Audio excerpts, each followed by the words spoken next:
اعوذ باللہ من الشیطان الرجیم، بسم اللہ الرحمن الرحیم۔ وما انزلنا علیک الکتاب الا لتبین لهم الذی اختلفوا فیہ وہدی ورحمۃ لقوم یؤمنون۔ اور ہم نے تم پر کتاب اسی لیے نازل کی ہے کہ تم ان پر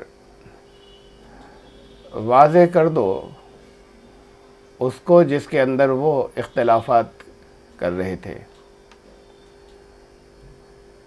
اور ایمان والوں کے لیے یہ ہدایت ہے اور رحمت ہے۔ یہ آپ کے سامنے جو ایک ہی گروپ کے جو بہت سے الگ الگ حصے نظر آتے ہیں،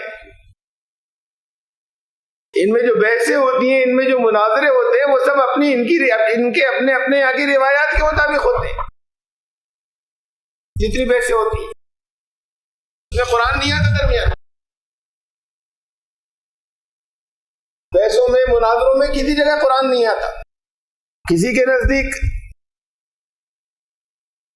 کوئی مجموعہ زیادہ اوتھینٹک یا مستند ہے حدیث کا، کسی کے نزدیک کوئی دوسرا زیادہ اوتھینٹک یا مستند ہے۔ انہی مجموعوں کے اندر کسی کے نزدیک کوئی حدیث زیادہ مستند ہے، کسی دوسرے کے نزدیک کوئی دوسری حدیث زیادہ مستند ہے۔ کسی کے نزدیک فقہ کا ایک عالم زیادہ مستند ہے، کسی کے دوسرے کے نزدیک فقہ کا دوسرا کوئی اسکالر زیادہ اوتھینٹک ہے۔ یہ ساری بحثیں ان پر ہے۔ کسی جگہ آپس کے جھگڑوں مناظروں میں قرآن نہیں آتا، اور قرآن یہ کہتا ہے کہ جب اختلافات بنیادی ہو جائیں، بنیادی اختلافات تمہارے درمیان میں ہو تو قرآن سے فیصلے کرانا۔ مختلف الفاظ میں یہی بات یہاں بھی کہی کہ ہم نے تمہارے اوپر کتاب نازل ہی اسی لیے کی کہ لوگ جو آپس میں جن کے درمیان اختلاف ہے ان کی پوزیشن بالکل صاف واضح ہو جائے کہ بات صحیح کیا ہے، غلط کیا ہے۔ جگہ جگہ کہا قرآن نے کہ قد تبین الرشد من الغی، اب ہدایت گمراہی سے بالکل الگ الگ ہو چکی، تبینہ صاف کھل کر الگ ہو گئی۔ جو چیز صاف کھل کر واضح ہو جائے اس میں جھگڑا نہیں ہو سکتا، یا کچھ بھی کھل کر واضح نہیں ہوا ہے، اس لیے کہ ہر بات میں جھگڑے ہیں، ہر بات میں اختلاف ہے، تو واضح کیا چیز ہے؟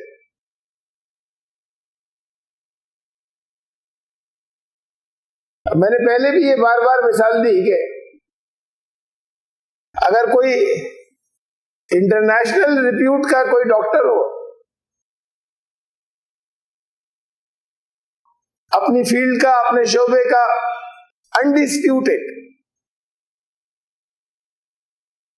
اور وہ اپنے پیشنٹ سے کہے کہ تمہیں فلاں تکلیف ہو تو تمہیں یہ دوا لینی ہے ہر حالت میں،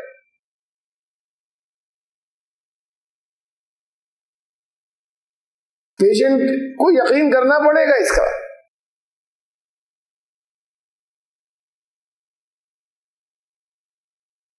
ڈاکٹر کے اوپر تو یقین ہوگا ہی۔ اگر اللہ نے یہ کہا کہ تمہارے درمیان اختلافات ہو تو تمہیں اس نسخے کو استعمال کرنا ہے، اس کے بعد بھی اختلاف ہے تو یا ڈاکٹر صحیح نہیں ہے یا نسخہ استعمال نہیں کیا ہے۔ اگر اللہ نے کہا کہ جب تمہارے درمیان اختلافات ہو تو یہ دور کر دے گا، اس کے بعد بھی باقی ہیں، ہمیں ہر دور میں باقی رہے، 1300 سال سے باقی ہیں، اس کا مطلب 1300 سال سے اختلافات کو دور کرنے کے لیے اس کا استعمال نہیں ہوا ہے۔ نعوذ باللہ، یا تو کہنے والے کی بات غلط ہوگی، اور وہ اگر صحیح ہے تو پھر اس کا استعمال نہیں ہوا ہے۔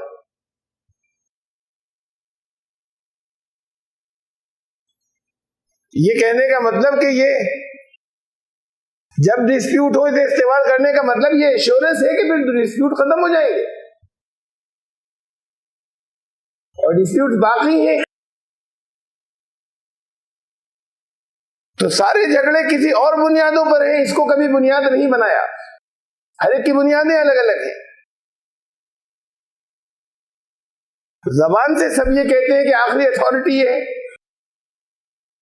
دعویٰ سب کا یہ ہے، لیکن اسے آخری اتھارٹی کوئی بناتا نہیں، ورنہ ختم ہو گئے ہوتے اختلافات۔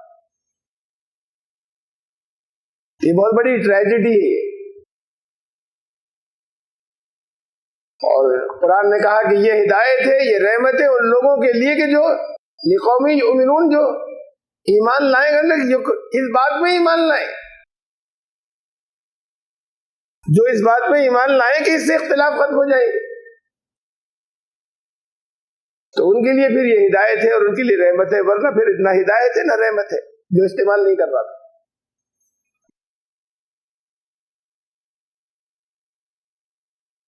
اب یہاں سے پھر رخ دوبارہ درمیان میں چند آیات کے بعد پھر واپس وہاں گھوما جائے، جس کی تشریح بہت لمبی ہوئی تھی۔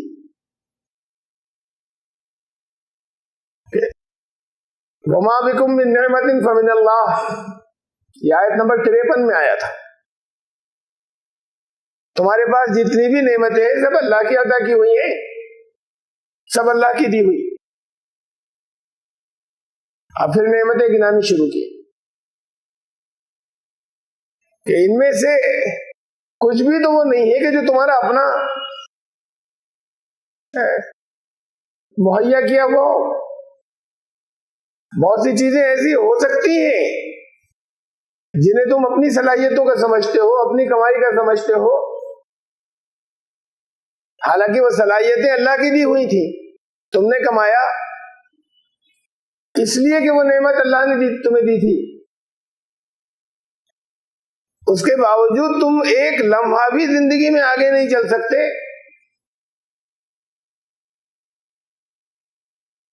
ان چیزوں کے بغیر جو اللہ نے ڈائریکٹ دی ہیں، جس میں کوئی یہ کہہ ہی نہیں سکتا میری محنت تھی، اور اس کے بغیر زندگی چلے گی ہی نہیں، تو ان کی مثالیں تھیں۔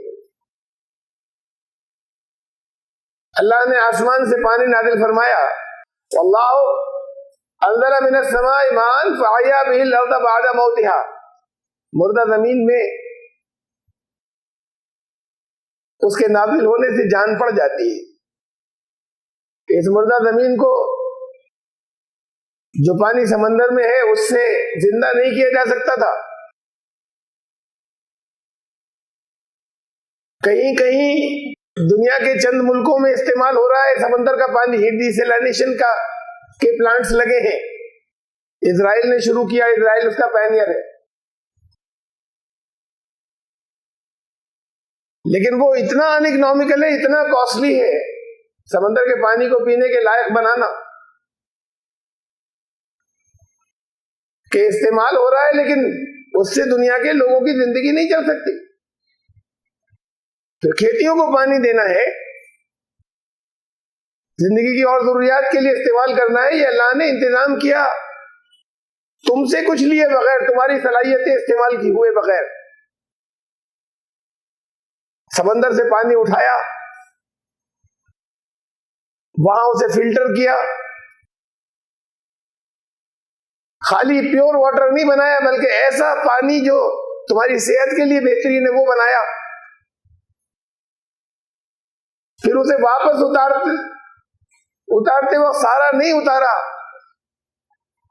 بلکہ درمیان میں اسٹاک رکھا ہے پہاڑوں کی چوٹیوں پر، اور تھوڑا تھوڑا سا تمہارے ضرورتوں کے لیے مختلف جگہوں پر اسے دیتا رہتا، بارش کے موسم میں دیا اور باقی پھر اوپر سے پگھل کر آتا رہتا ہے وہ سال بھر۔ یہ پانی نہ ہو تو زندگی ختم ہو جائے گی۔ اس میں کسی کی صلاحیتوں کا کوئی دخل نہیں ہے، یہ پوری زمین کے لیے اللہ نے انتظام کیا۔ ان فی ذلک لآیۃ لقوم یسمعون، جو لوگ سنتے ہیں یا سننا چاہتے ہیں ان کے لیے اس کے اندر اللہ کی طرف سے آیات ہے، اس میں زبردست آیت ہے۔ اور قرآن نے بہت سے مقامات پر جگہ جگہ پانی آسمان سے نازل کرنے کو تشبیہ دی وحی سے، اس حصے کو جہاں جہاں یہ آئے ذہن میں رکھیے گا کہ یہ بھی مراد ہوتا ہے، یہ تشبیہ بھی وہاں مراد ہوتی ہے۔ وہ معنی تو ہیں جو بھی چل رہے تھے جس کو میں نے سامنے رکھا. آسمان سے پانی نازل فرمانے کو وحی سے تشریح دیے. تو اس کو بھی جہاں جہاں یہ بیان آئے اسے بھی ذہن میں رکھیے گا, اس جگہ پر اسے بھی پڑھیے گا, ان معنوں کو بھی لیجیے گا کہ جب یہاں لوگ مردہ ہو جاتے ہیں, قومیں مردہ ہو جاتی ہیں, تو ان کو زندگی ملتی ہے اس آب حیات سے جو وحی کی شکل میں آتا ہے, جو اللہ کی طرف سے نازل ہوتا ہے.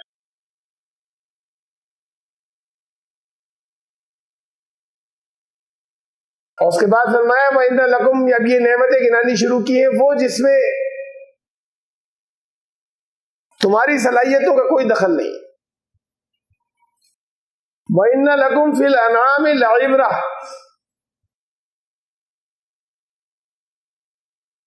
وہ جو چوپائے ہیں, مویشی ہیں, ان کے اندر تمہارے لیے عبرت ہے. عبرت لفظ یہاں اردو میں تو ہم بولتے ہیں صرف اس معنی میں کہ کسی انجام سے ڈرایا جا رہا ہے, اسے عبرت کہتے ہیں. عربی کے اندر جو اوریجنل ڈکشنریز ہیں اس میں اس لفظ کے معنی ہیں کسی ایک جگہ سے دوسری جگہ تک پہنچانے کا درمیان کا ذریعہ.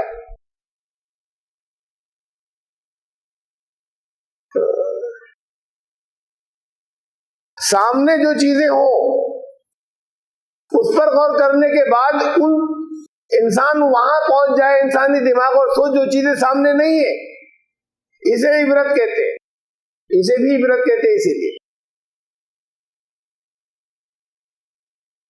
تو چوپایوں میں تمہارے لیے عبرت ہے, یعنی غور کرو تو جو چیزیں تم ان پر غور کرو جو نظروں کے سامنے ہے, تو تمہاری رزلٹ, تمہارے غور و فکر کا نتیجہ وہاں تک پہنچنا چاہیے جو تمہارے سامنے نہیں ہے. نسقیکم مما فی بطونہ من بین فرث ودم لبنا خالصا, اس سے تمہیں پلاتے ہیں مویشیوں کے ذریعے جو کچھ ان کے پیٹوں میں ہے, من بین فرث ودم, گوبر اور خون کے درمیان سے تمہارے لیے پینے کی چیز نکالتے ہیں. لبنا خالصا, خالص دودھ, سائغا للشاربین, جو پینے والوں کے لیے بہت فرد بخش چیز ہے. بہت سالوں پہلے ایک بات یاد آئی اس آیت کے اوپر, مولانا کلیم صدیقی صاحب نے بتایا تھا کہ ممبئی میں ایک گروپ غیر مسلموں کا پھیلا ہوا ہے, وہ جگہ جگہ اپنی دعوت دیتے پھر رہے ہیں لوگوں کو, تو اللہ کی نعمتیں یاد دلاتے ہیں ایشور کی کہ اسے کیوں نہیں مانتے تم. لیکن وہ یہ مثالیں دیتے ہیں ساتھ میں کہ تمہاری گائیں ہیں, تمہاری بھینسیں ہیں, اس کے گوبر اور خون کے درمیان سے اللہ نے دیکھو دودھ نکال رکھا ہے تمہارے لیے ایشور نے, تم اس کا شکریہ ادا نہیں کرتے, تم اس کے بتائے ہوئے راستے پر نہیں چلتے. کہنے لگے کہ یہ جگہ یہ غیر مسلم یہ دعوت دیتے پھر رہے قرآن کی آیت سے.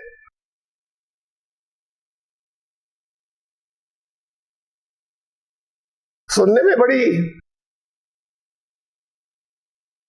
کوئی بہت زیادہ حیرت انگیز سی بات نہیں ہے آیت کے اندر, لیکن اس نعمت کا بیان ہے جس کے اندر تمہارا ذرا سا بھی کوئی ہاتھ نہیں, اور پھر یہ قرآن اللہ کا کلام ہے, اس کا ثبوت, وہ حقیقتیں جو اس دور میں کوئی نہیں جانتا جن کا بیان ہے, جو آگے اور بھی چلی آ رہی ہے, اس کے آگے کی آیات میں بھی ہے. گوبر اور خون کے درمیان سے دودھ, یہ جانور جو کچھ مویشی, گائے, بیل, بکری, دودھ دینے والے جتنے بھی جانور ہیں, ان میں دنیا میں سب سے زیادہ دودھ گائے سے لیا جاتا ہے, تقریباً 85% دودھ. اس کے بعد دوسرے نمبر پر بھینسیں آتی ہیں, وہ سب ملکوں میں نہیں بھینسیں, 11% کے قریب بھینسوں کا دودھ ہوتا ہے دنیا میں, اور پھر بہت کم نیچے آ جاتا ہے اس کے بعد بکری کا 2%, باقی کل 2% بچا. اس 2% کے اندر پھر بھیڑیں ہیں اور اونٹ ہیں اور دوسرے اور بھی جانور ہیں. یہ جتنے دودھ دینے والے جانور ہیں یہ چارہ کھاتے ہیں اور پھر جگالی کرتے ہیں. ان کے اندر اسٹمک کے اندر کئی کمپارٹمنٹس ہوتے ہیں معدے کے اندر, جہاں سیدھا ایک بار تو پہنچ جاتا ہے, ایسا جیسے تقریباً نکل لیا ہو. یہ مویشی جو ہے یہ 7-8 گھنٹے کھاتے ہیں. باہر چھوڑ دیجیے تو ہر وقت آپ کو منہ مارتے ہوئے چڑھتے ہوئے ملیں گے, ذرا سا رکے پھر چل رہے. تو یہ سب ان کا تقریباً بغیر چبائے اس حصے میں پہنچتا ہے, پہلے ایک حصے کے اندر پہنچتا ہے, اس کے بعد وہاں جا کر وہ کچھ نرم ہوتا ہے, اس میں کچھ پانی اور دوسرے اجزاء اس میں شامل ہوتے ہیں, وہاں وہ نرم ہوتا ہے, اور نرم ہونے کے بعد وہ ایسا جیسے کچھ چبائی بھی سی چیز اکٹھا گٹھلی سی ہو جائے, گیلی پسی ہوئی, پھر وہ واپس آتا ہے, اسے وہ واپس لاتے ہیں اپنے منہ میں, وہ پھر بیٹھ کے جگالی کرتے ہیں, اب چباتے ہیں پھر سے. وہ دوسرا حصہ ہے معدے کا جس میں جاتا ہے, یہ الگ حصہ ہے, اور وہاں اس کی پروسیسنگ ہوتی ہے. وہاں سے تیسرا حصہ, یہ 4 کمپارٹمنٹس ہوتے ہیں ان کے معدے کے اندر, اور آخری حصہ یہ کہ پھر اس سے خون بنتا ہے. خون میں جو اس کے اندر جتنے بھی ضروری چیزیں ان کی انرجی اور طاقت کے لیے ہوتی, ان کی غذا کے لیے,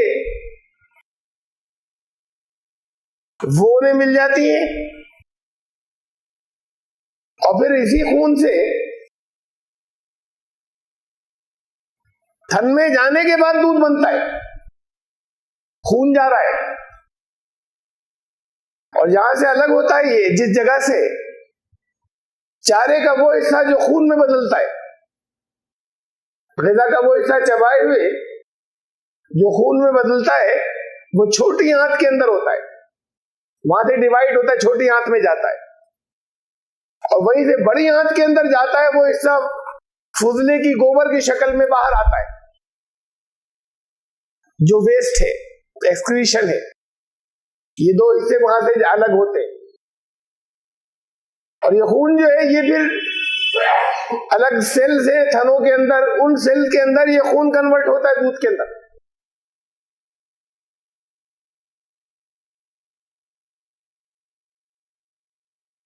جس جگہ یہ آنتوں کا گچھا ہے نظر آ رہا ہے آپ کو گائے کے پیٹ میں, یہیں سے اوپر سے وہ گئی وہ بڑی آنت, یہ چھوٹی آنت کا ہے, وہ اوپر سے گئی, وہ گوبر کی شکل میں نکلتی ہے, اور یہ جو چھوٹی آنت ہے یہ اس سے یہ نسوں کے ذریعے, رگوں کے ذریعے تھن میں خون آتا ہے.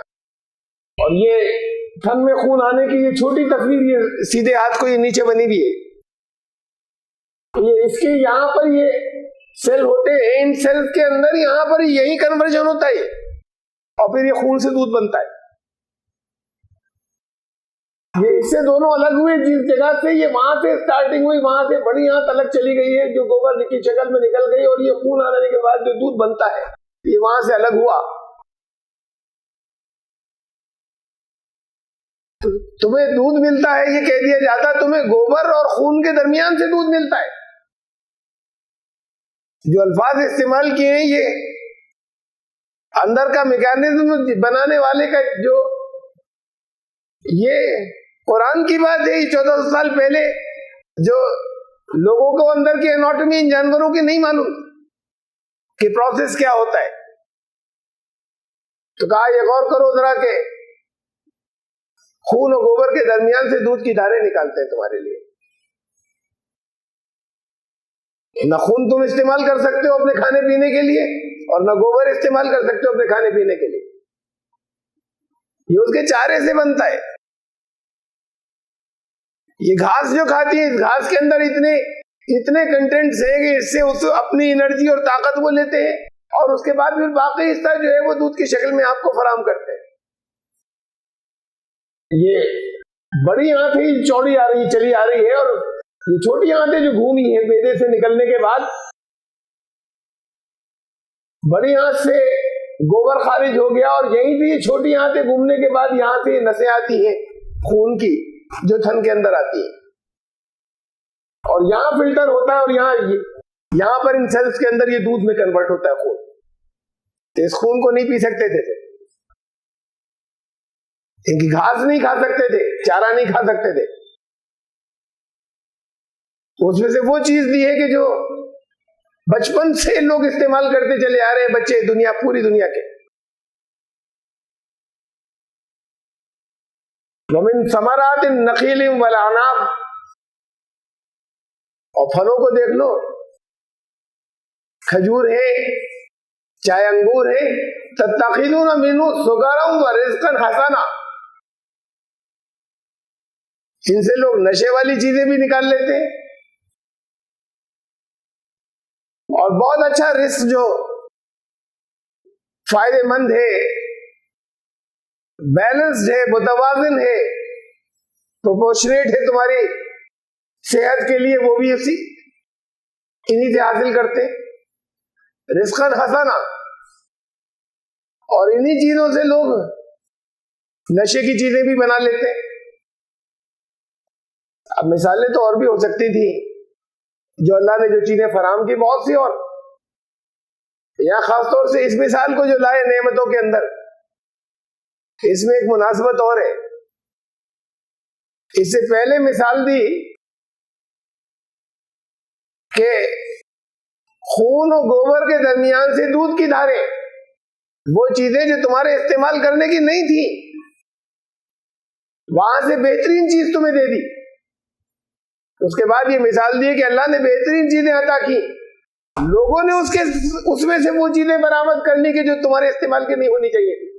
یہاں مثال وہ دی، پہلے وہ دی کہ جو تمہارے استعمال کی نہیں تھی، ان میں سے تمہارے استعمال کی چیز تمہیں فراہم کی.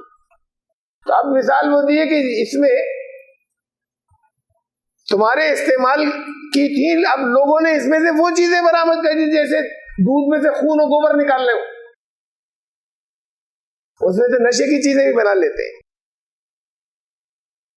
نہ اللہ نے جو چیزیں دی، جو عطا کی، وہ بہترین غذائیت کا سامان، اور یہ بھی اللہ کی عطا.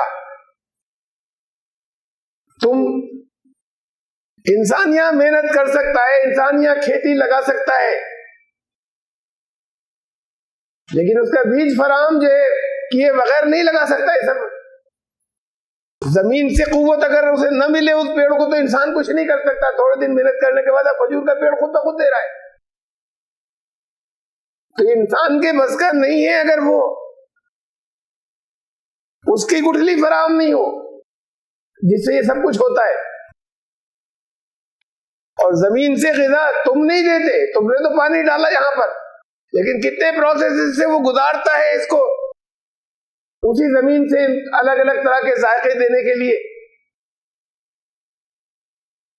یہ ساری یہ اللہ کی دی ہوئی نعمتیں، لیکن ان لوگوں کے لیے اس کے اندر آئے تھے جو عقل سے کام لیتے ہیں، جو عقل کا اپنے استعمال کرتے ہیں. رب کا الى النحل، اور شہد کی مکھی کی طرف اللہ نے وحی بھیجی. وحی کا لفظ آیا ہے، اس سورت کا نام بھی النحل ہے، شہد کی مکھی. یہ لفظ یہاں پر آیا ہے اس آیت کے اندر 68 کے اندر آ کے. تمہارے رب نے شہد کی مکھی کی طرف وحی کی. تو پھر مجھے ایک پرانی بات یاد آئی کہ ہمارے برادر ان لا، برادر نسبتی تمکین خان ایک بار میرے پاس آئے، بہت پرانی بات ہے.